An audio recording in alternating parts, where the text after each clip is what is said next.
All right, I want to show you guys something. My wife has every spice known to man on this shitty little rack she bought at Walmart maybe 25, 30 years ago. And just take a look at this. It's an eyesore. And given the status of my wife's cooking, how far she's come, I think she deserves better. I think I can do better. So, time to go make my wife cry.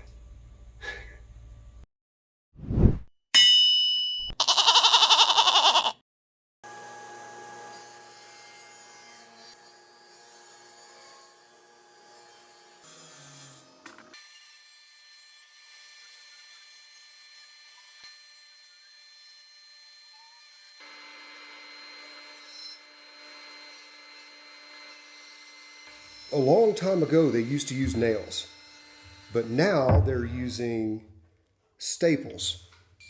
I don't know if you can see this, but like right here and oops, right there and there and there and there. I'm just going to cut these out. Maybe this is a mistake. I don't know. Maybe I would be better off just drilling a hole through these with maybe a plug cutter or something and then doweling them. That would seem to make the most sense, right? Well, that's not the path I chose. So we're going to see how this works out.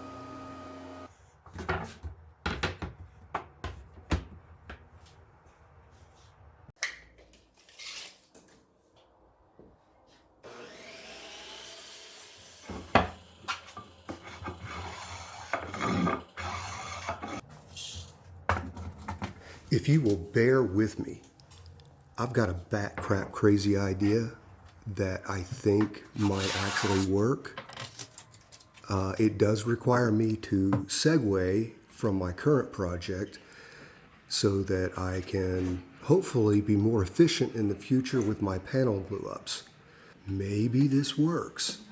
Maybe, but it's going to involve drilling holes into my workbench over there. Which is fine. That's my first workbench top. It's not the straightest thing. There's a little bit of cupping right in the middle. But good enough to where I can make this work. Possibly make it work. Now, we're going to see just exactly how good my imagination is.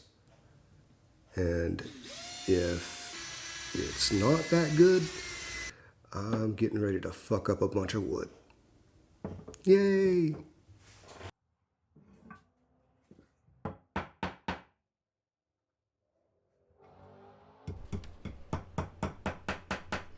Okay, so the big idea is a simple block and wedge where the blocks are secured to the bench with pegs and the wedges provide the lateral pressure. I saw this method years ago at the library and was reminded of it later after watching Epic Upcycling. After I finished drilling the back holes, I squared the block to the front of the bench and drill out all the front holes.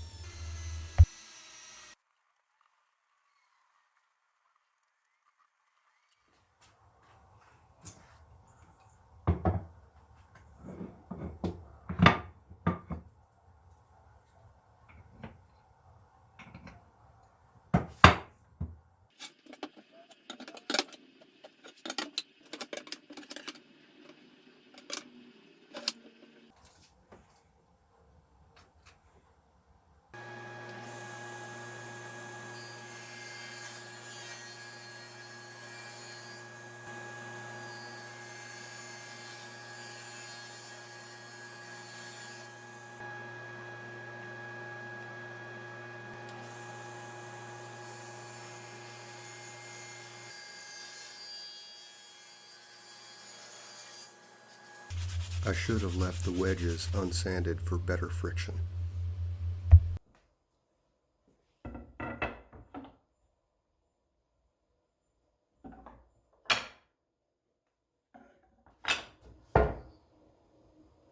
I know glue-ups are not glamorous, but I'm spending some time here to document this inaugural use of my new method to build panels.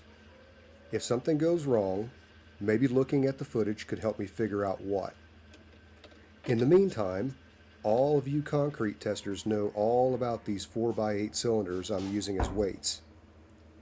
See, when a construction job needs testing, say for a footer, a tester comes to the site, takes a sample from the truck, and performs acceptance testing. Part of that testing is to cast 4x8 cylinders, which are then cured and broken in a press. The PSI at the break determines the strength and whether or not the contractor can continue if the structure should be removed or replaced. If all breaks pass during the first round, the remaining cylinders are tossed. I called a buddy at the lab and asked him if he had any that I could take. If you want weights like this, give your local concrete testing company a ring. They always have these available. By the way, the 4x8s are 8 pounds each, and the 6x12s are 30.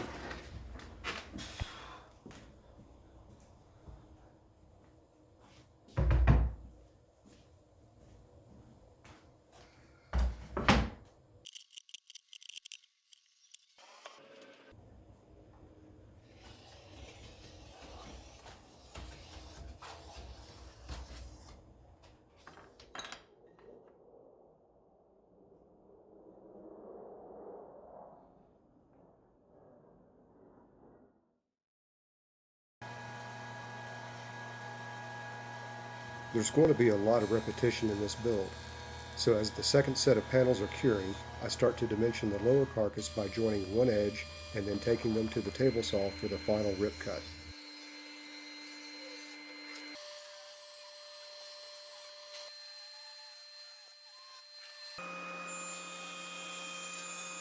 The sled ensures I have a square crosscut.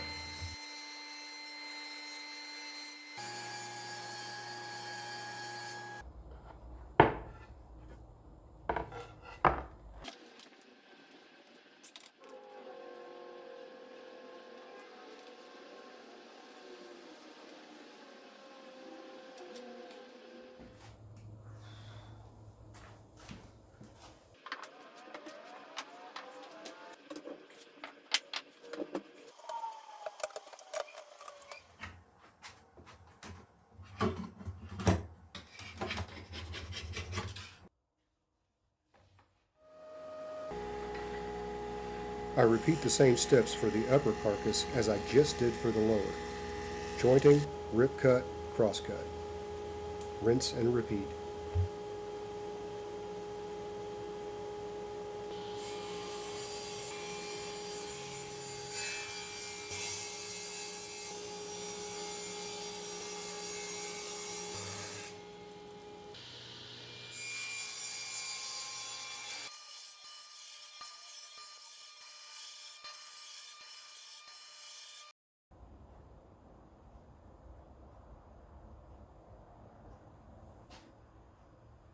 Once I have all the lower panels dimensioned, I set my marking gauge to the appropriate reference and begin the layout for the through dovetails.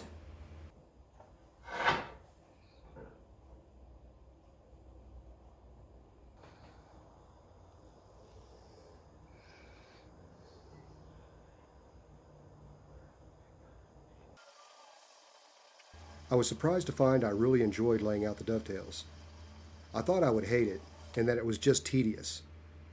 But I discovered the more I did, the more meditative it became.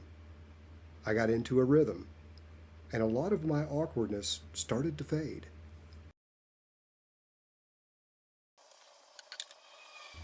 These are not my first dovetails, and each time I do them, it's an affirmation that I'm slowly getting better, slowly removing the mistakes from my process. I know that what I really need is practice, so with that in mind, I decided in the design to make this project as much of a skill building experience as possible. And I'm going to get it.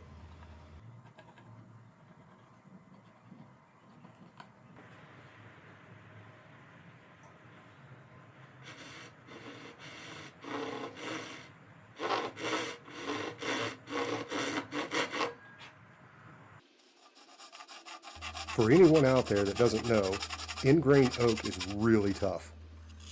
Like, no amount of dovetailing in pine could have prepared me for how labor intensive this project was going to be. Speaking of dovetails, I lean more towards being a tails first kind of a guy. If you feel passionate about this subject, go ahead and drop a comment and let me know why. Are you tails first? Are you pins first?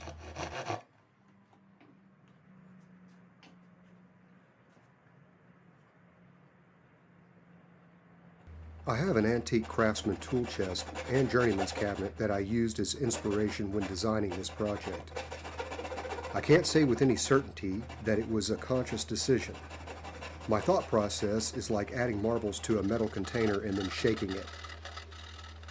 When that noise replaces all the other noise in my head, the ideas just come to me. Certain philosophies say emptying your mind is the path to knowledge. If that's the case, I'm a genius.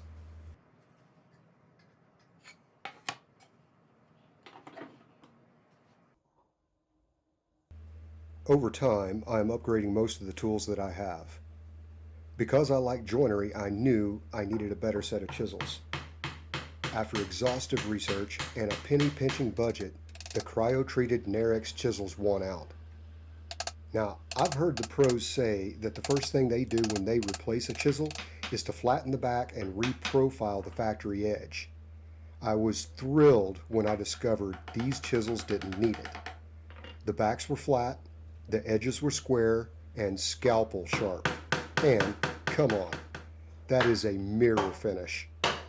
I think I chose well.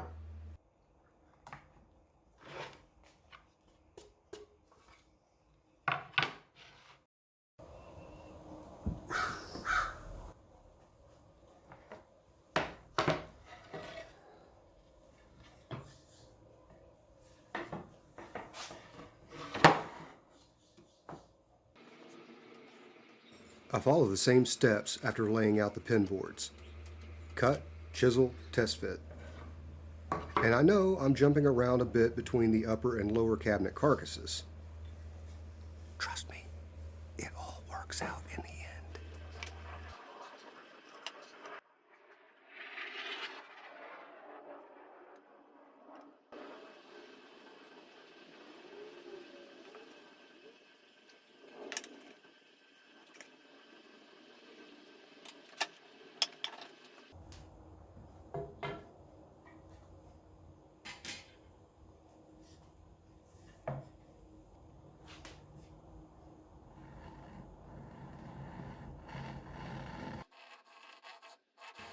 I have noticed that I feel more comfortable cutting like angles first, then repositioning my body to cut in the other direction.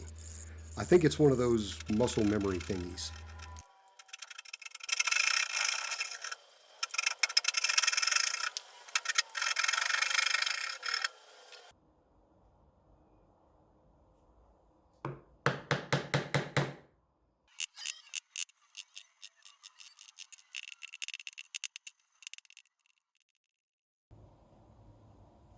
I test fit the mating pieces and make adjustments with the chisel where needed, knowing that if I don't take care, the joinery will be loose and I will have failed. I've already sunk a ton of time getting to this point, and I don't want to have to go look in a mirror and curse myself out. Who all knows that feeling? Come on now, raise your hands, testify. Man, my first dovetails fit so loose. They reminded me of the gap in my sister's teeth. I kid you not.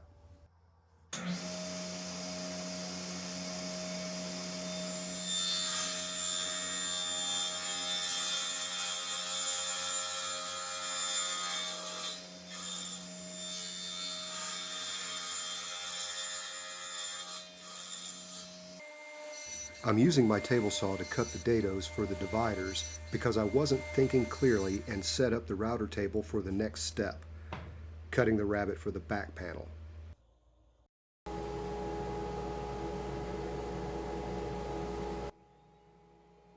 Yeah, I'm not going to subject you to the sound of a dull bit running across red oak. Ooh, yeah, teeth rattling. Despite the sound, the bit made a clean cut, no burning. So, I'm not really sure what the issue was. It's a mystery.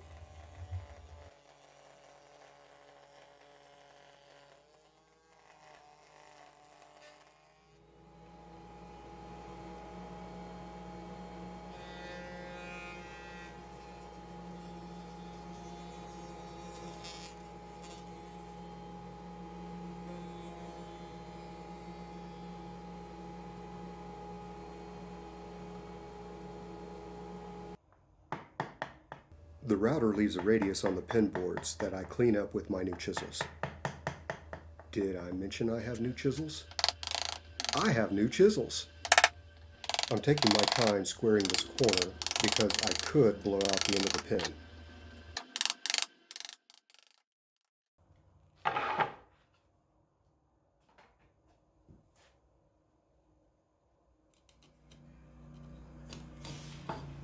I clean out the rough spots in the dados and then cut the back panel to size on the table saw.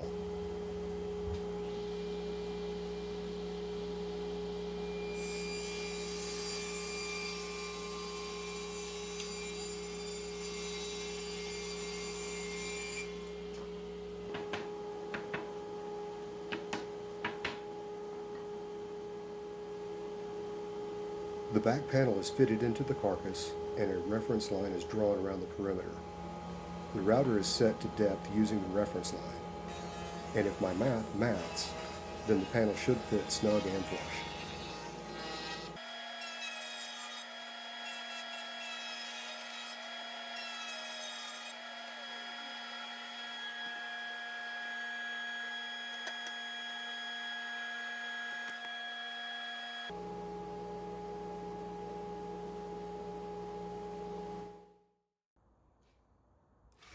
All of the pieces get a general sanding at 100 grit.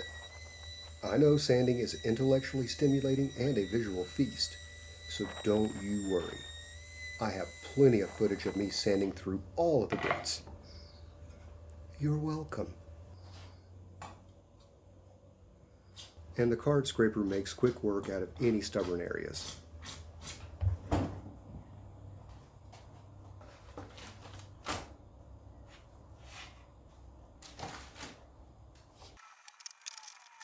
After a euphoric few minutes sniffing the glue, just to ensure it's still good, I get on with the sphincter tightening process of the main glue up, which, really, wasn't all that bad. The fit was snug and square, and I'll tell you, it's times like this that build confidence. As you can see, I am constantly checking for square. Part of that is just being thorough. The other part is simple paranoia.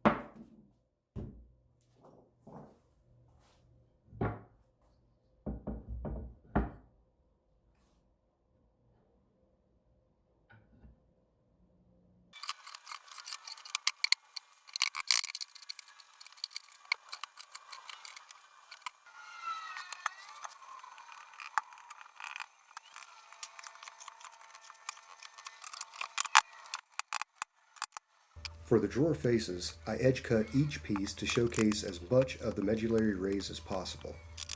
I don't believe this is an actual quarter sawn look, but it's very close.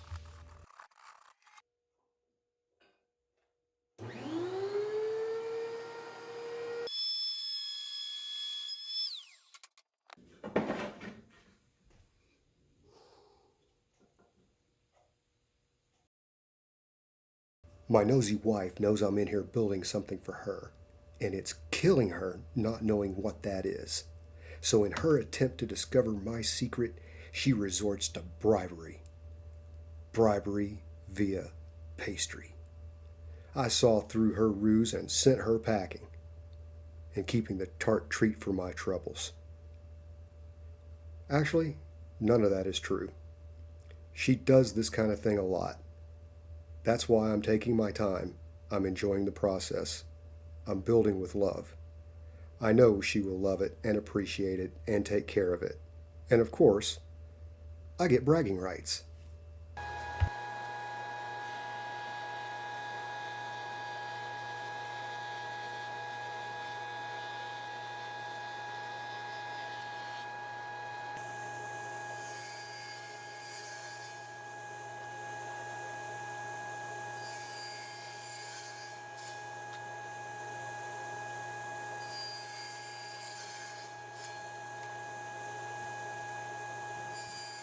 For the drawers, I cut the pieces to length on the crosscut sled, then cut them to width on the table saw.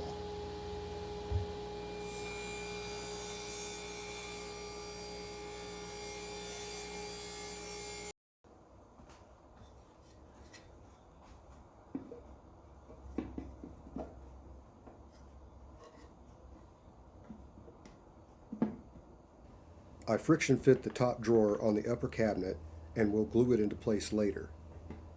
This part of the cabinet will be cut off on the table saw and become a lid.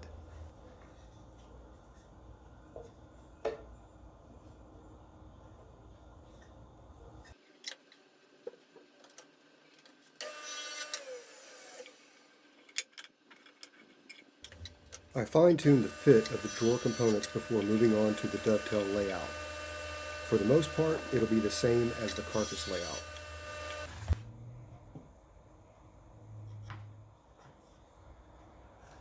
My 8th grade algebra teacher hammered into my head to always show my work. So, in an effort not to bore you with overly repetitive footage, I'm going to speed things up a bit.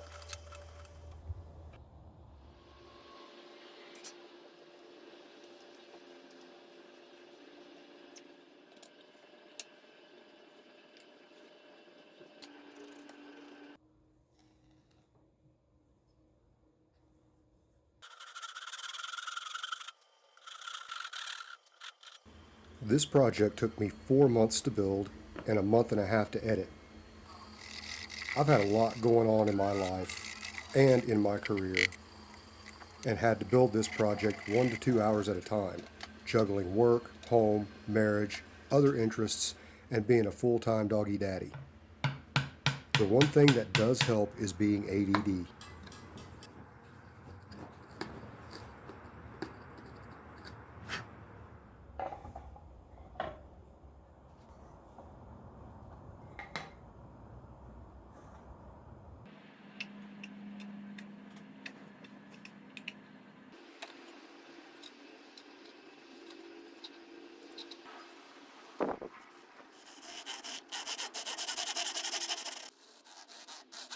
The original intent for the drawers were to make through dovetails, but after I saw that grain, I switched gears and decided to make them half-blind.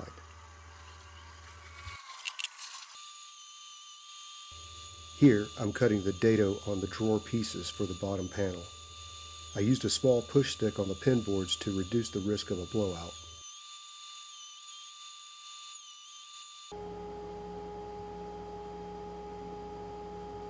I used the dado as a guide to cut away the bottom portion of each drawer back. This will allow for seasonal movement within the wood. You'll see.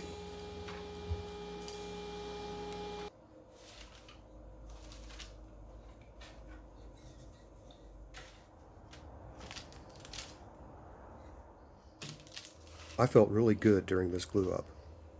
Usually I'm apprehensive, but I dropped down into a rhythm and let the work flow. There was no mad rush to get it all together before the glue set. I had a wet rag and a can of water ready to wipe away the squeeze out. My clamps were pre-sized and ready to go. Of course, I still check for square like a bazillion times. Sometimes it pays to be paranoid.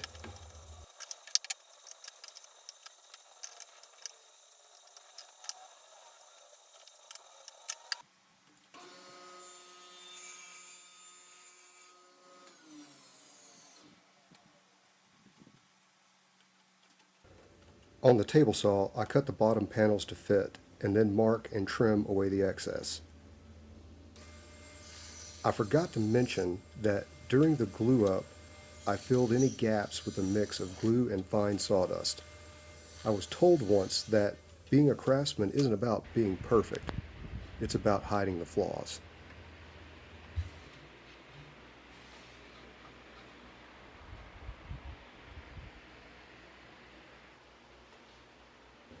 The bottom still sits about a 16th of an inch proud, so I whip out my hand-me-down plane, flush up a few spots, and repeat with all the drawers.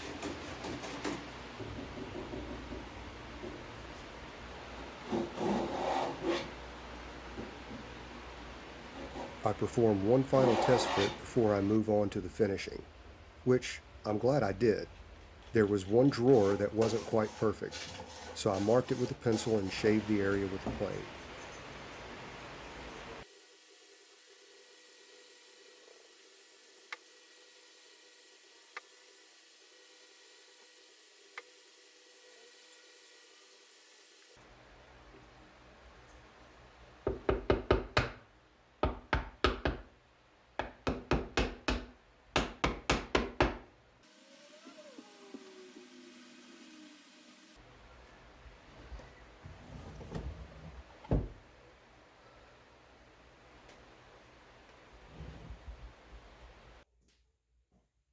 Now that the cabinets are built, I turn my attention to the base. I start by selecting 2-inch stock and cut them on the chop saw. Some of you might wonder why I chose to miter cut instead of joinery. Honestly, it came down to time. I was running out. I really needed to complete this project because other work began to pile up. I'm still taking my time, only now I have a sense of urgency. I built my nightstands with a straight, featureless, square base. It's okay, but it doesn't really stand out. I decided to put a curve into this build, and getting one that I liked was really simple. All I did was pull a piece of scrap out of my pile and played around with it until I was happy. The result was an elegant curve that I enjoyed, but wasn't big enough to allow my dog's balls to get lost in. If you're a doggy daddy, you will understand.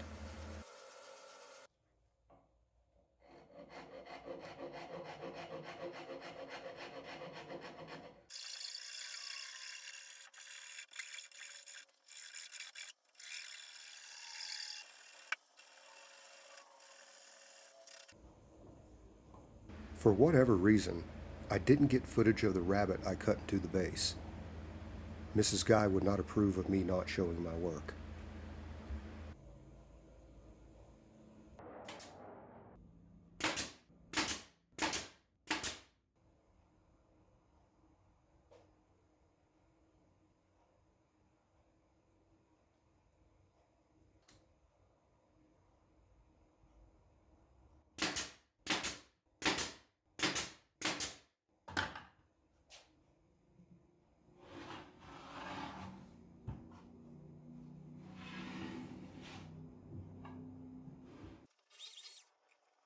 For the bottom panels, I drilled a hole in the back, and then using the back saw, I cut a slot to allow for the screw to hold the panel in place while still allowing for seasonal movement.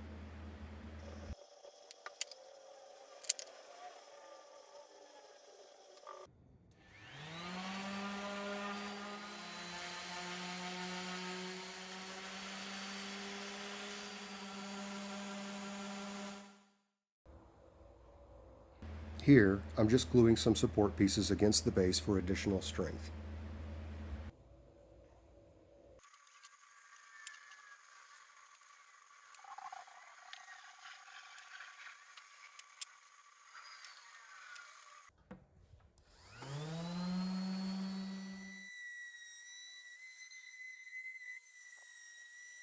I continue sanding the cabinets, water pot the grain, and I'll give you 3 guesses as to what I do next, and the first 2 don't count. Exactly. Sand it all again. 220 grit, by the way. I sincerely wonder if other woodworkers get nervous over cuts like this. They all seem so at ease and so confident. Meanwhile, as I make these 4 cuts, I also wonder if that lump of coal wedged between my cheeks has turned into a diamond yet.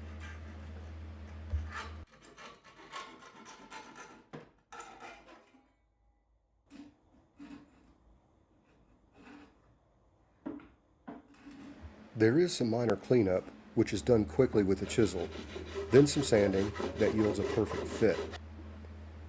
I don't know why y'all were so nervous about this cut. It's fine. Now, if you'll excuse me, I gotta go change my underwear.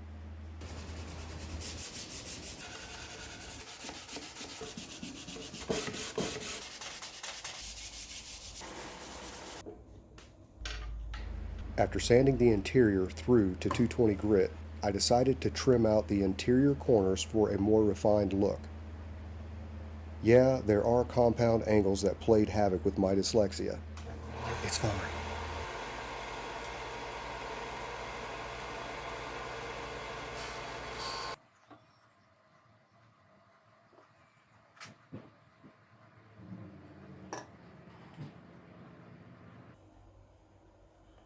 I lay out the position of the hinges and mark them with a pencil. The chisel makes short work of it before switching gears into a whole new part of this design.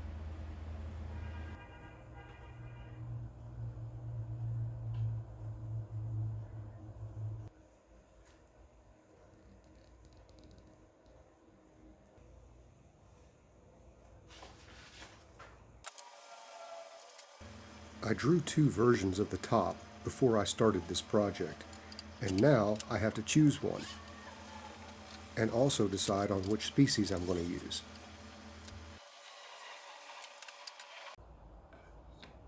If you look closely at a sunflower, you'll see a color difference between the inside circle and the outside circle, which is typically darker.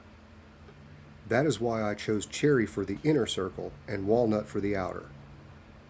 Besides that, walnut is easier to carve. More on that later.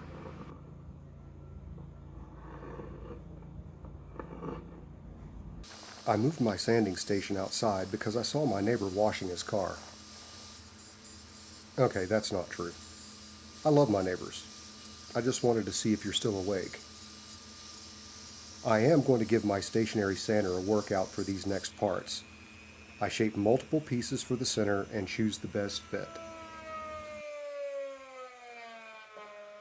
I used the router attachment on my Dremel, and with a spiral bit installed, I cut out the center of the sunflower.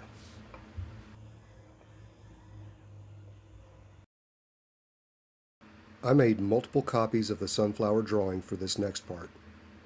I numbered each flower petal and cut them out. How many, you ask?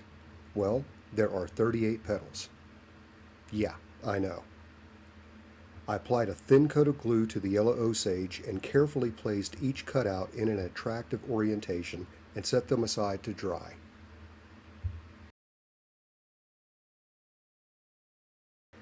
I repeated these steps to lay out the stems and leaves, and then I cut them out on my coping saw.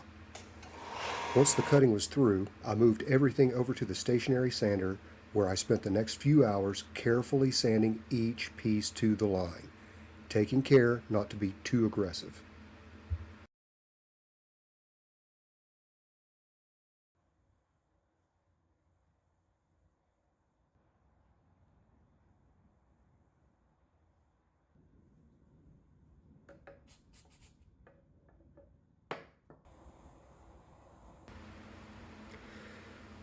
Now that I've sanded all the inlays, it's time to drop down into the tedium of carving out each piece. I believe it took me 2 mind-numbing days to get through this part. I say that like it's a bad thing, but I did get a lot of very valuable experience from this.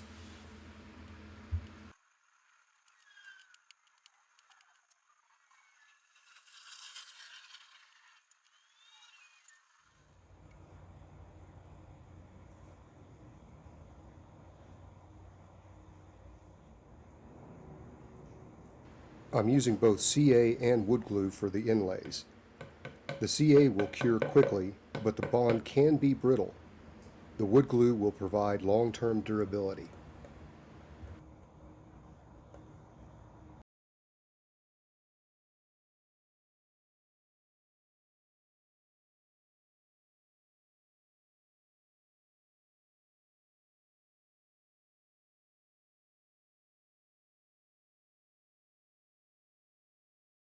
All right, so it looks like I got a little carried away with this one.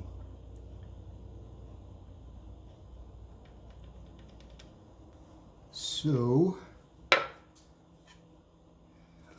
I'm going to glue another one up to replace it, and hopefully that will fit better than this guy. I don't know what happened, just wasn't paying attention. So I'll start working my way this way until this dries, cut this out and try it there, just to keep the process going. But hey, you know what? Sometimes things happen. Just roll with it.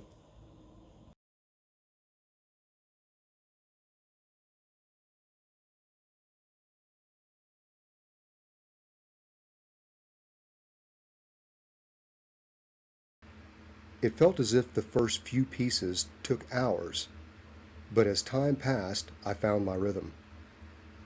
I do adore the solitude of woodworking. The chaos inside my mind disappears, and I get to enjoy the bliss of a quiet mind, which is very rare for the torrent of randomness swimming around my skull at any given time. I hit repeat on Vivaldi's Four Seasons and slowly drifted away.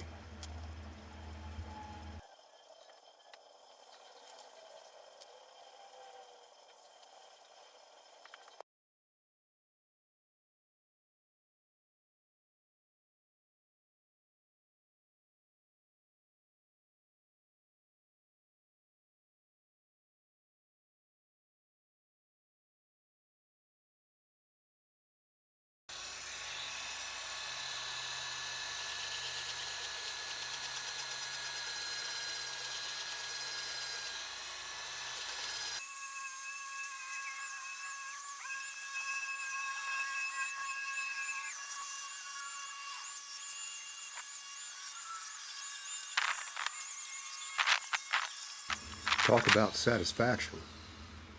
You couldn't slap the smile off my face.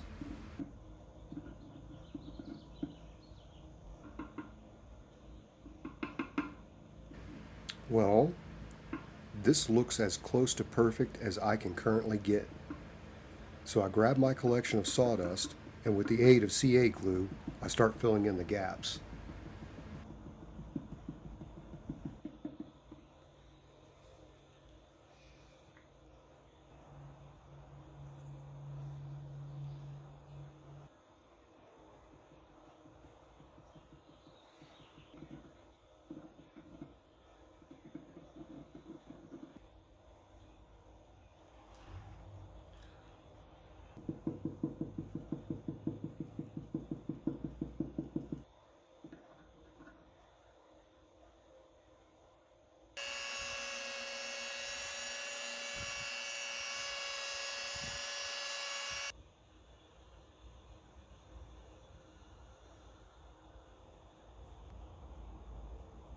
How seeds grow in a sunflower has a distinct geometric pattern.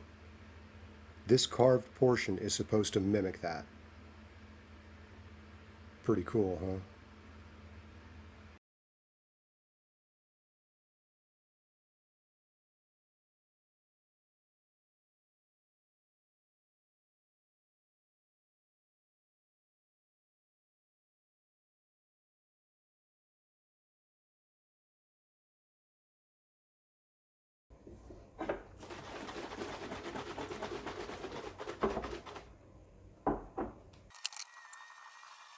For the finish, I went with a Danish oil, neutral and dark walnut.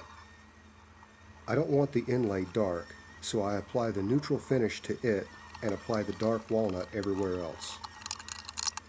I apply 2 coats this way.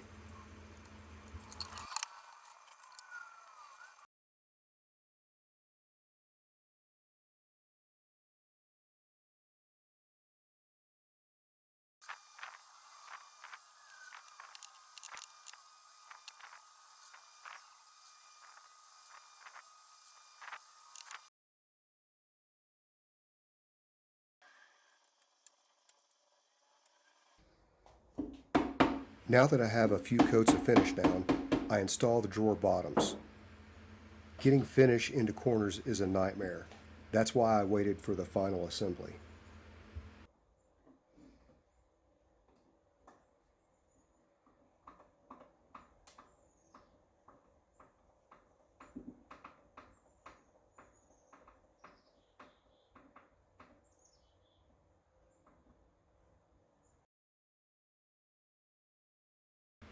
Applying the third coat, I adopted my middle school bathing routine and just hit the visible pieces parts.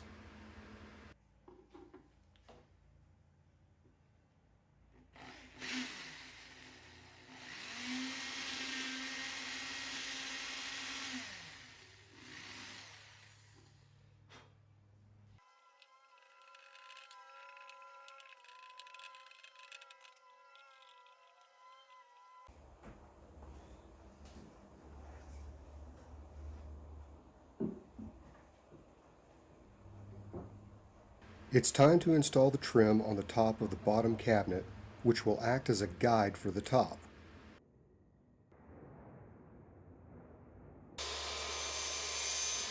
When the trim is done, I take the round shaft from a screwdriver and run it along each miter to close any gaps and to ease the sharpness in each miter.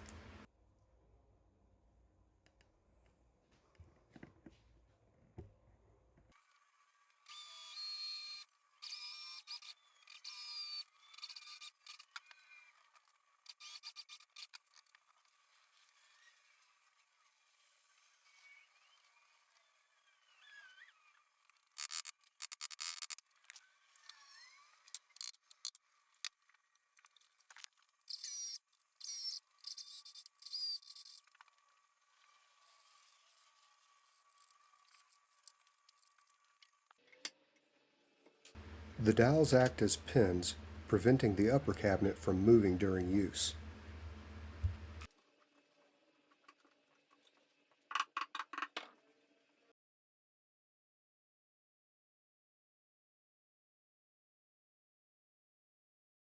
The top coat is a furniture wax and will add a layer of protection as well as a nice satin sheen. Oh, the feel is beautifully buttery. Buttery, beautifully, yeah, beautifully buttery. I used CA glue on the hinges, thinking that would be strong enough to hold the lid in place until I could pre-drill and set the screws. I was wrong.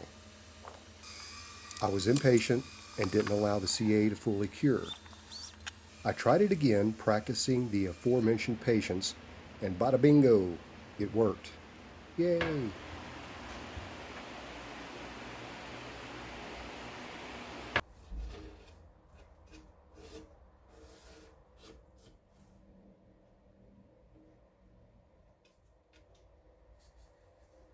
With the addition of felt on the feet, this thing is a fried pickle.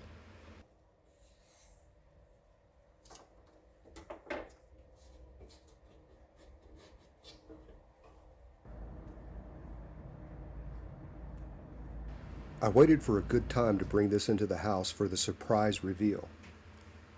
And I waited, and waited, and waited some more. Here's a question. What on earth do women do in the bathroom for so long? If you know, leave a comment. All right. Oh, it's beautiful. That turned out great, honey. I'm glad you like it. I'll strip out the video and just use the audio. I just wanted your reaction. And it's buttery. Feel that finish. I like the knob, the choice of the crystal knobs too.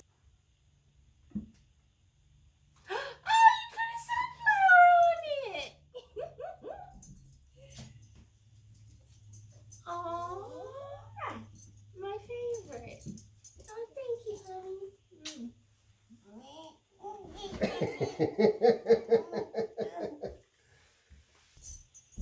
Oh, wow, honey. I can't wait for Angela to see it.